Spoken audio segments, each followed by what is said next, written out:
കോഴിക്കോട് പൂവാരം തോടിൽ പുലിയെ കണ്ടുവെന്ന് നാട്ടുകാർ അറിയിച്ചതിനെ തുടർന്ന് സുരക്ഷ ശക്തമാക്കി. ശനിയാഴ്ച പൂവാരം തോടിൽ നിന്നും മടങ്ങുന്ന വിനോദസഞ്ചാരികളാണ് ജാതിക്ക റിസോർട്ടിന് സമീപം റോഡ് മുറിച്ചു കടക്കുന്ന പുലിയെ കണ്ടത്. പുലിയെ വീണ്ടും കണ്ടുവെന്ന് അറിയിച്ചതിനെ തുടർന്ന് വനംവകുപ്പ് ഉദ്യോഗസ്ഥർ വീണ്ടും സ്ഥലത്തെത്തി പരിശോധന നടത്തി. പൂവാരം തോടിൽ പുലിയെ കണ്ടുവെന്ന് നാട്ടുകാർ അറിയിച്ചതിനെ തുടർന്നാണ് വനംവകുപ്പ് ഉദ്യോഗസ്ഥർ സ്ഥലത്തെത്തി പരിശോധന നടത്തിയത്.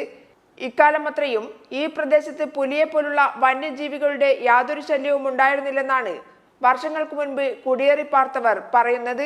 ഞങ്ങളിവിടെ കാട് വെട്ടി കയറി കഴിഞ്ഞ ആൾക്കാർ 62 ഞങ്ങൾ കുടിയേറിയതാണ്. അത് പിന്നെ ഇവിടെ അങ്ങനെ ഒരു ശല്യങ്ങളില്ലായിരുന്നു. ഇവിടെ ഒരു ആന വന്ന അക്കരെ കുന്നേലെങ്ങനെ ഒന്ന് വന്ന് തല കാണിച്ചിട്ട് പോവല്ല, വേറെ ഒരു കാട്ടുമൃഗങ്ങൾ ശല്യം. ഇവിടെ കൊച്ചുകുട്ടികൾ സഹിതം വഴി യാത്രക്കാർ ധാരാളം സഞ്ചരിക്കുന്ന മേഖലയാണ്. ഇവരുടെ എല്ലാം ജീവന് ഭീഷണിയായിട്ട് നിൽക്കുന്ന ഒരു സാഹചര്യമാണ് നിലവിൽ ഉള്ളത്. നാട്ടുകാർക്ക് ഭീതിയുണ്ടായ സാഹചര്യത്തിൽ Thamarassery range officer Biju K V സ്ഥലത്തെത്തി സ്ഥിതിഗതികൾ വിലയിരുത്തി. ജനങ്ങളുടെ ഭീതി അകറ്റാൻ വനം വകുപ്പ് RRT വളണ്ടിയർമാർ ഉൾപ്പെടെ സ്ഥലത്ത് ക്യാമ്പ് ചെയ്യുമെന്ന് അദ്ദേഹം അറിയിച്ചു.